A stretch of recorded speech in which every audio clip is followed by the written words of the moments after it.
तलाक तलाक तलाक। तो 3 तलाक हो गया, मतलब शादी का खत्म हो गया। তো ভাই অনেক দিন থেকেই আমি ওয়েট করছিলাম এই হাক মুভিটার জন্য। ফাইনাল রিলিজ হয়ে গেছে এবং আমি দেখে নিয়েছি।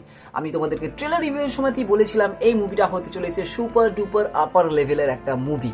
আর ভাই এটা সাবিত করে দিয়েছে যে হ্যাঁ ভাই আমি সুপার ডুপার লেভেলের একটা মুভি। তো চলো আজকে এই হাক মুভিটার সম্পর্কে আমরা একটু ডিটেলসে জানি, আর এই মুভিটা কেন দেখা জরুরি লাস্টে সেটাও বলবো তোমাদেরকে। তো প্রথমত এই মুভিটি কিন্তু শাহবানু বেগম, যেটা 1980-তে তাদের চার সম্পর্কে একটা বহুত ধামাকা হয়েছিল আমাদের দেশে, সেই সম্পর্কে মানে তার জীবনের ওপরে কিন্তু এই মুভিটা বানানো হয়েছে। এবং এর বেসিক্যালি 3 তালাক যে প্রচলিত আছে মুসলিম কমিউনিটিতে, 3 তালাক দিলেই তাদের ডিভোর্স হয়ে যায়, সেই সম্পর্কে এই মুভিটা একটা কেস লড়েছে এবং নারীদের অধিকার নিয়ে বিশাল একটা লড়াই করেছে শাহবানু বেগম। আর ভাই ইয়ামি গৌতম এবং ভাই ইমরান হাশমি কি লেভেলের একটা অ্যাক্টিং করেছে এই মুভিটা দেখলেই বোঝা যায়। ইমরান হাশমি যে অ্যাক্টিং করেছে মাইন্ড ব্লোয়িং, এবং তার সাথে যে কোঅপারেট করেছে ইয়ামি গৌতম সেটাও খুবই সুন্দর ছিল। এবং যে মনোলোগ, যে ডায়লগগুলো ছিল সেগুলো অসাধারণ ডায়লগ ছিল।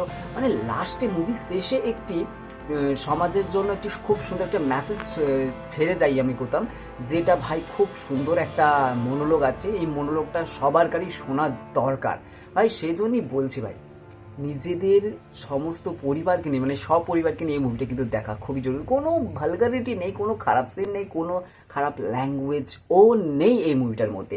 আর সব থেকে বড় কথা এটার গানগুলোও কিন্তু খুব সুন্দর ছিল। এবং আরেকটা আমার খুব ভালো লেগেছে এই মুভিটাতে, যেটা এই ইয়ামি গৌতম মানে ইয়ামি গৌতমের যে ক্যারেক্টার ছিল শাহবানু বেগম, সে কিভাবে নিজের জীবনটাকে আরও এগিয়ে নিয়ে গেছে সেটা পর্যন্ত দেখানো হয়েছে। এবং 1980 সেঞ্চুরি কথা বলা হয়েছে এই মুভিটাতে।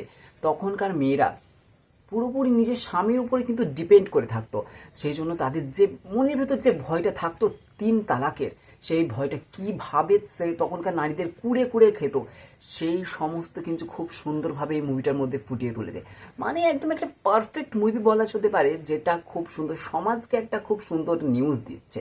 তো অবশ্যই কিন্তু সপরিবার এই মুভিটা দেখবে এবং কেমন লেগেছে অবশ্যই আমাকে নিচে কমেন্ট করে জানাবে। আর ইয়ামি গৌতম ভাই স্যালুট, খুব সুন্দর অভিনয় করেছে। আমার পার্সোনালি খুব ভালো লেগেছে ইয়ামি গৌতমের অ্যাক্টিংটা, লাস্টে যে ডায়লগটা দিয়েছে, মানে এত বড় বড় মনোলোগ ছিল কিন্তু শুনতে খুব ভালো লাগছিল। হ্যাঁ মুভি লেন্দি একটু, মুভিটার সময়টা একটু বেশি, সেই জন্যে একটু খারাপ লেগেছে। খারাপ বলতে ভালোই লেগেছে, কিন্তু একটু বোর হয়ে যাচ্ছিলাম শেষের দিকে। কিন্তু লাস্টের ওই ডায়লগটা শোনার পর থেকে কোনো কিছুর যে রিল্যাক্স এসেছে মনে, যে শান্তিটা এসেছে, সেটা সব কিছু ভুলিয়ে দিয়েছে মুভিটার লাস্টের মনোলোগটা দিয়ে। তো যাও অবশ্যই দেখো নিজের সপরিবারের সাথে, আর কেমন লেগেছে আমাকে নিচে কিন্তু কমেন্ট করে অবশ্যই জানাবে। তো দেখা হচ্ছে খুব তাড়াতাড়ি নতুন একটা ভিডিওতে। আর যারা এখনো সাবস্ক্রাইব করোনি অবশ্যই সাবস্ক্রাইব করে দেবে। দেখা হচ্ছে খুব তাড়াতাড়ি, আর হাক দেখে এসো। বাই বাই, জয় হিন্দ।